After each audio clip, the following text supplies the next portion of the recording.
Hey everyone, welcome back to Trendish Teas. This is my review for Love and Hip Hop Atlanta Season 8. This is, I believe, episode 4. So we start the episode with Carly and Jock. And Carly is on Jock Radio segment, and he basically congratulates her on her engagement and big ups her on her ring and asks who he is, and she kind of throw it out there that his manager is the one that introduced them, and he looked shocked, but she still ain't say. And she's going into telling him that she's in some type of schooling to be a sex coach, and he's basically saying she's good at it, so he can see her doing that. She also invite Jock to her engagement party. And then we come to the scene with Tiarra and Akbar. They in a boxing gym, and Tiarra basically gushing over Scrap being home and saying she's having him a party, and Akbar is really not feeling it, but I guess because that's her friend, she really not telling her, but she basically throwing hints that why is you chasing behind this dude? He ain't never been good to you. And Tiarra not trying to hear. She's so happy that he's coming home and he cut his hair and looks so good, and muscles and all of this stuff. So in Akbar confessional, she basically say that she know about Scrap and Moniece, but she don't know the extent of their relationship, so she's going to keep that to herself and mind her business. But overall, basically, Tiarra need to sit her ass down. I'm just trying to understand, like, Tiarra, you know the shit you went through with Scrap and the whole thing with Tommy. Like, why would you even... And then she talked about when he was in jail, he was talking about wanting to marry her and not to get his tubes tied. Like, girl, how many times this fool done been in jail for you to know that he's just saying that just to be fucking saying that?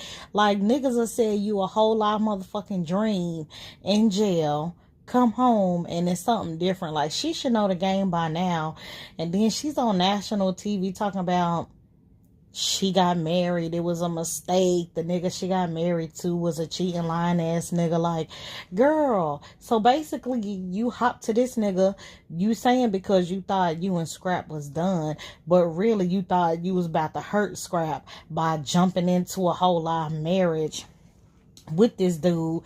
Scrap wasn't even thinking about you. He was telling you what he wanted to hear because he wanted to have somebody to talk to. But when Moniece came around, it's a dub. Like, Tiarra is too old and got too many fucking kids to be so fucking stupid. Anyway, so then we come to the scene with Scrap and KK.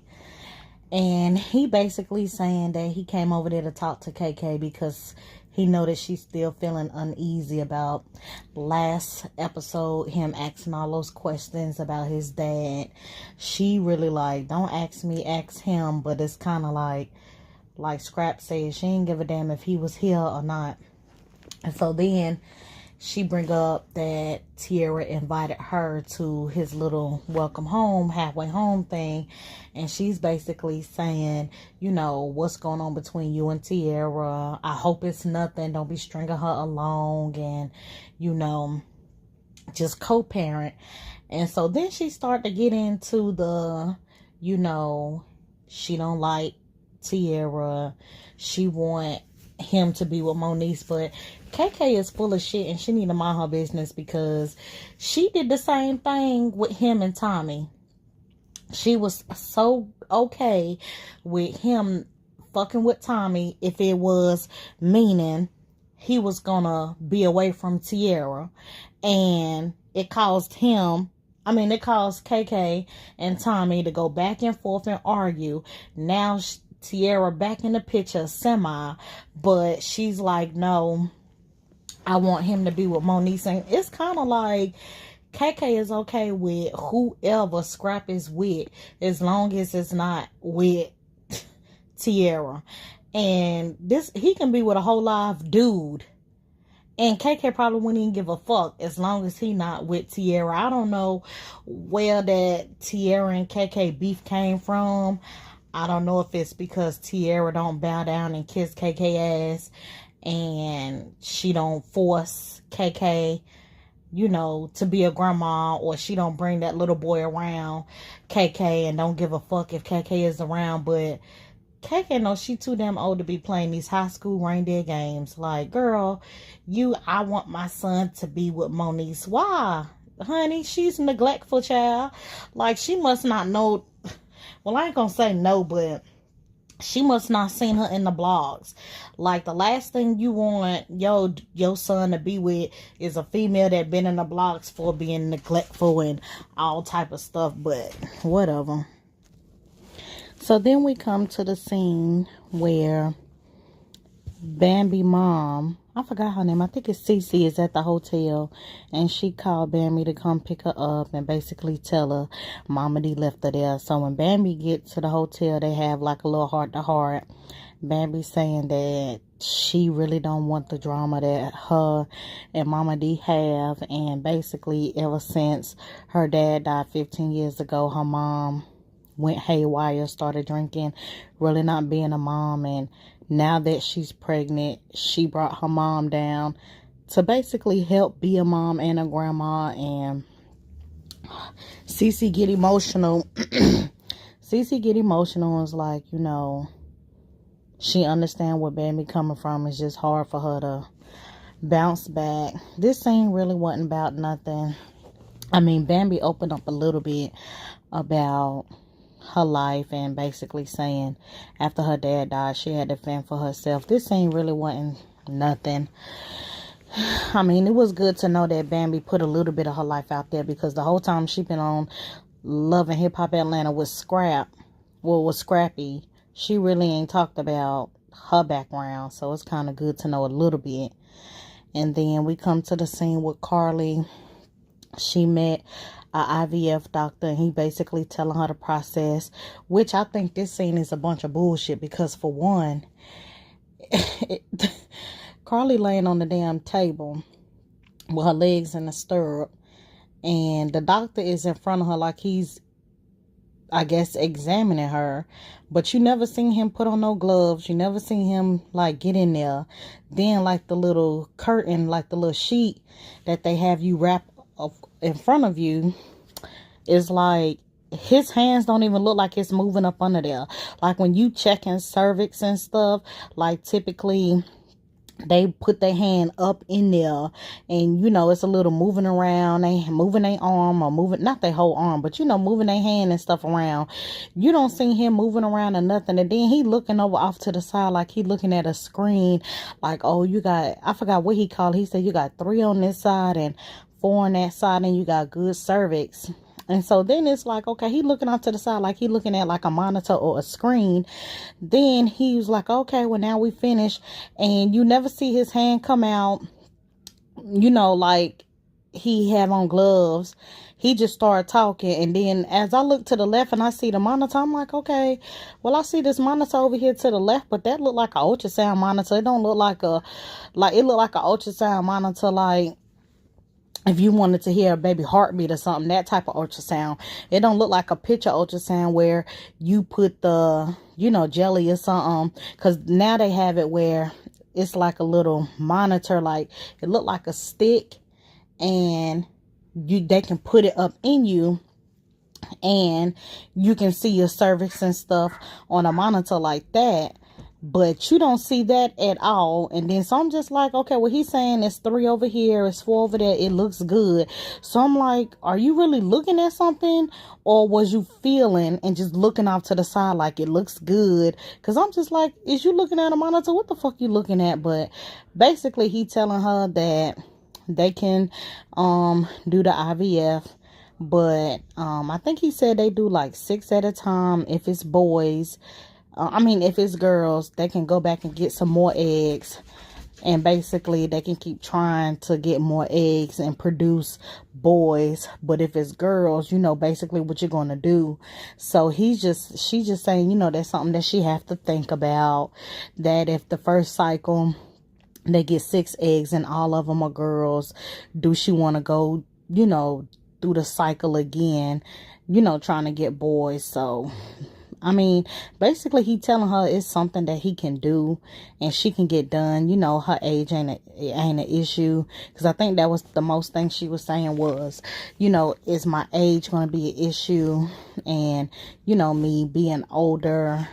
And basically the doctor was like, nope, that shouldn't be a problem.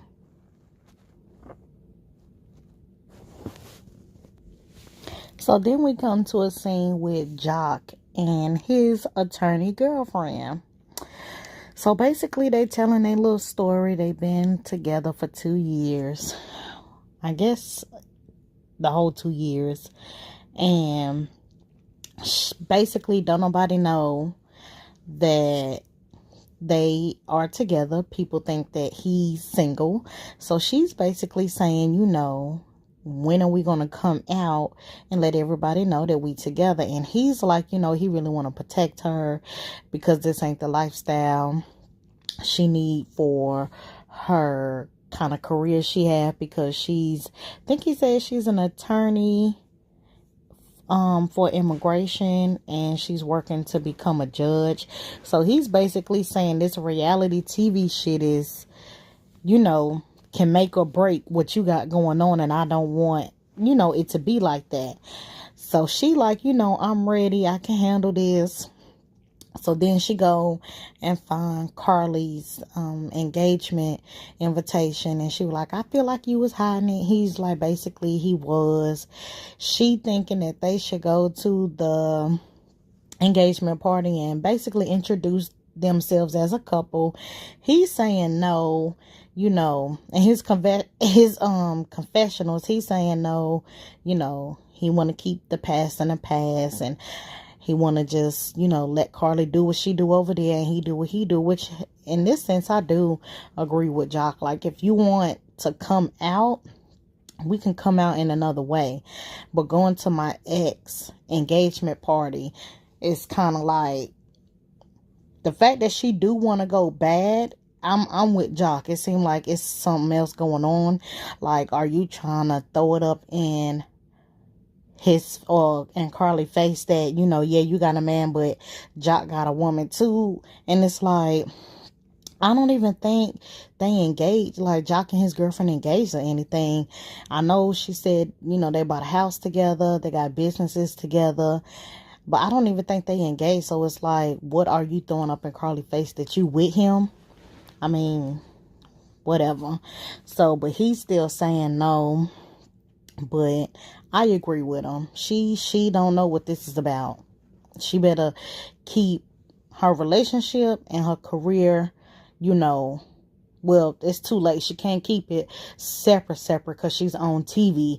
But she better try to preserve as much as she can. And then that was basically it. Excuse me. Then we come to the scene where Akbar is in the studio and Moniece come and visit her. And to be honest, Akbar is on some goddamn phony ass shit, because now they do mention that they supposed to do an EP together, but Akbar mentioned to Moniece how Tiarra is having a welcome home party for Scrap, and I just feel like that's some phony shit. It's like, okay, if she cool with the both of them, be cool with the both of them. But for her to just be stirring a pot like that, like she said she didn't want to tell Tiarra about Moniece because she don't know the logistics. But you go back and tell Moniece about Tiarra not knowing the logistics of Moniece and Scrap relationship. So Moniece is just like, well, basically I already done let him, pop these buns. So it's kind of official. I just asked him to be transparent with me, let me know what's up. And the fact that he ain't even let me know about this is like, I don't know how I pull up. And I mean, if y'all know Moniece, she's drama, so we're gonna see how she handle this.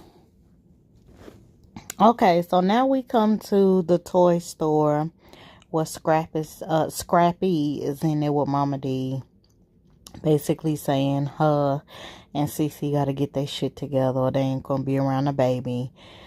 Cece walk in, and long story short, they apologize for being childish and rude and shady towards each other, and they hug it out. And then Scrappy said he taking them out to eat. That's basically it. That scene wasn't giving me nothing but script tease. That shit was scripted. Everybody know. Mama D be ready to fly off the goddamn handle. And the fact that she was so calm and looking the way she was, yeah. So that scene wasn't about nothing. Okay, and so now we come to the scene at Cheyenne House. Cheyenne, which is Scrap sister, and they having a party, the little welcome home party. Tiarra, old thirsty ass, I wanted to throw a fucking water bottle at my damn TV screen. I understand that's her baby daddy, but like, bitch, do you not remember how you and him left things? Like, y'all wasn't even fucking together when he left.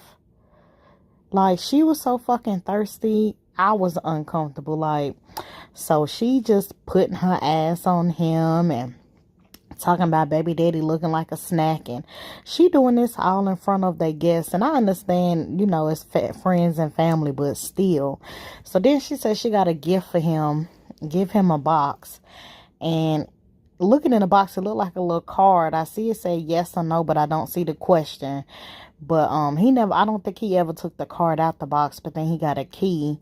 And she come leaning, like kind of throw her leg over him, over his chest, like. And so he like, what is this key for? She basically saying to her pussy and a key to her house. And in his confessional, he like, nah, she need to pump her brakes. And so he was like, you know, I feel like I don't need to answer this right now. So she like, oh, he must be getting pussy from somebody else. Like, bitch, that's your intuition, you know. And you know the type of baby daddy you got. So I don't understand why you looking crazy. So he goddamn get a text from Moniece. She pull up to take him back to the halfway house. He tells Sass, you know, in his ear, he finna, you know, step outside. So he go outside, talk to Moniece. Moniece basically saying, why you ain't tell me? And he was like, you know, you just want to have a reason to be mad. She was like, I'm not mad. You just should have mentioned it to me. And so that was that. Then Tiarra in the inside looking fucking stupid because she like, where baby daddy at? Like, where he going? Where he at? So Sass like, you know, I'll go see where he going. Basically, Sass trying to, you know, do damage control. So, you don't even see Sass come outside because by the time it flipped to the next segment or the next scene, Moniece and goddamn Scrap kiss and they pull the fuck off.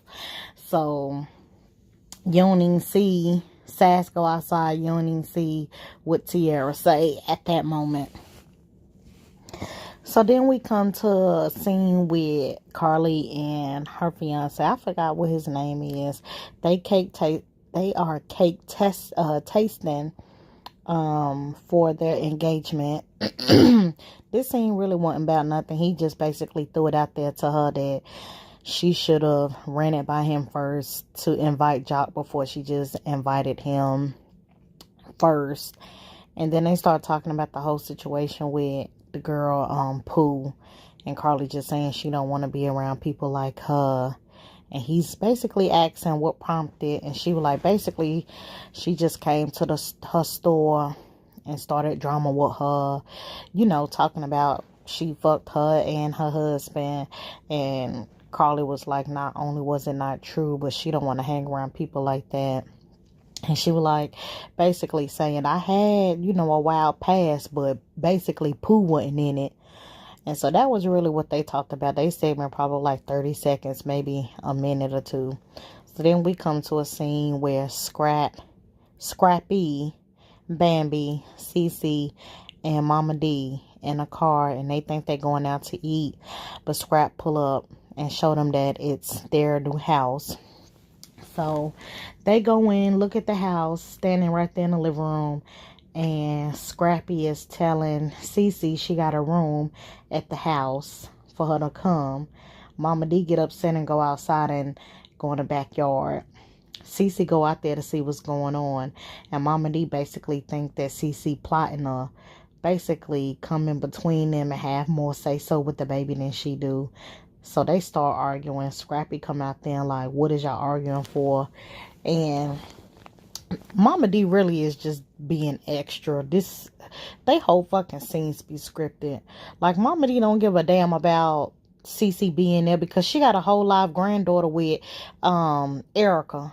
I don't never see her post pictures or anything on Instagram with I think her name is E Money or D Money or something like that. I don't ever see Mama D post pictures with her other granddaughter. So she, getting all huffy puffy with Cece, like Cece trying to take over and be the number one grandma. Meanwhile, you already got a granddaughter over there that I don't never see you post pictures with.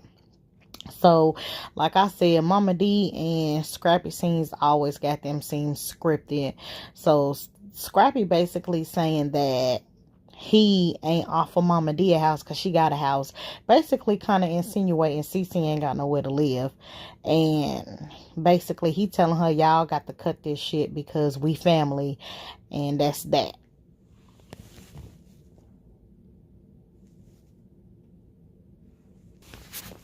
So then we come to the last scene of the show. And this is Tiarra gonna see Scrap. And she walk in basically with the, what's up? Why you leave the party? You ain't say nothing to me. You ain't tell me bye. You ain't text me. None of that.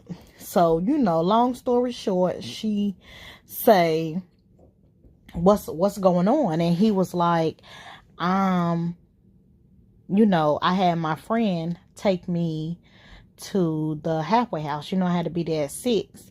So she was like, okay, well, you don't tell me bye. You don't text me, no, nothing. He was like, my phone was dead.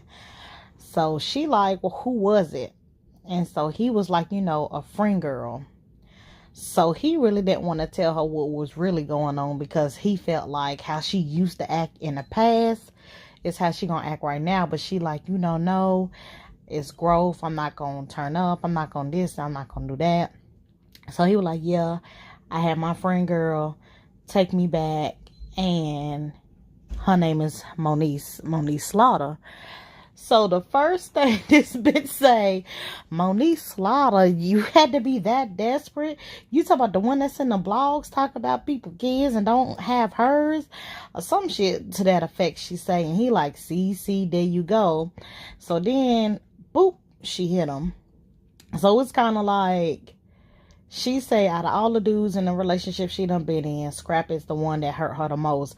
But it's kind of like she already threw that out there. She said she done tried to throw it on him 10, 11, 12 times. And basically that's why he ain't took it.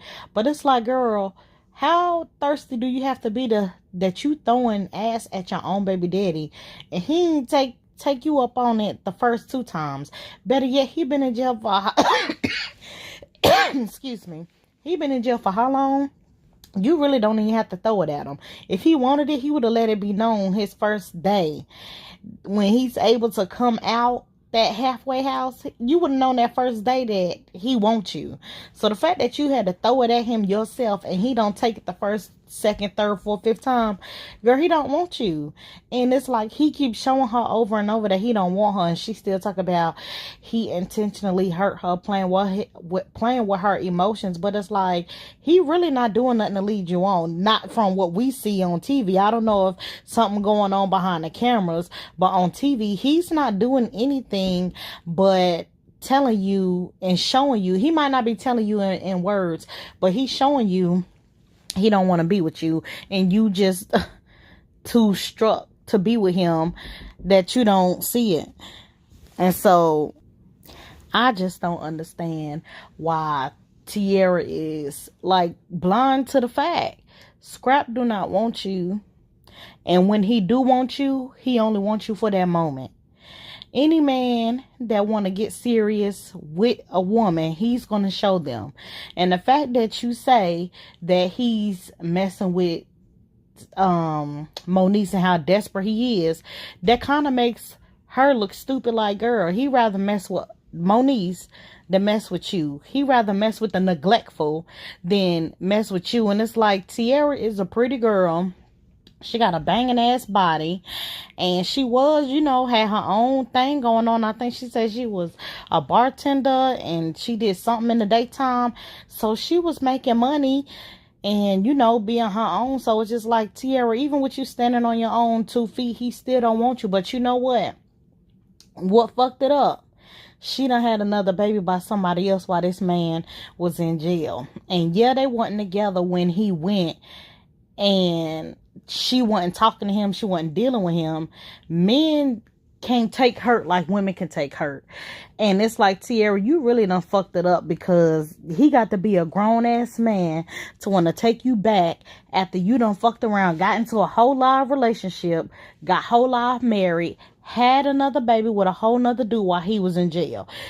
He got to be a grown-ass man to deal with that, and Scrap is not a grown-ass man. He is not finna deal with that right now. I don't know, you know, later down the line, but once you do shit like that, it's like you could have did all that while he was home, because maybe y'all just wasn't on the right path.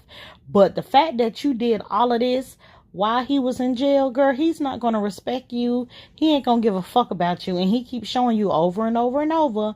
But I guess she liked being hurt.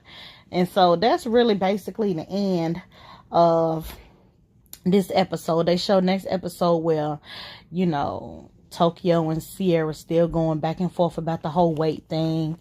They show Bambi having her baby, and it looked like both grandparents is in a hospital room.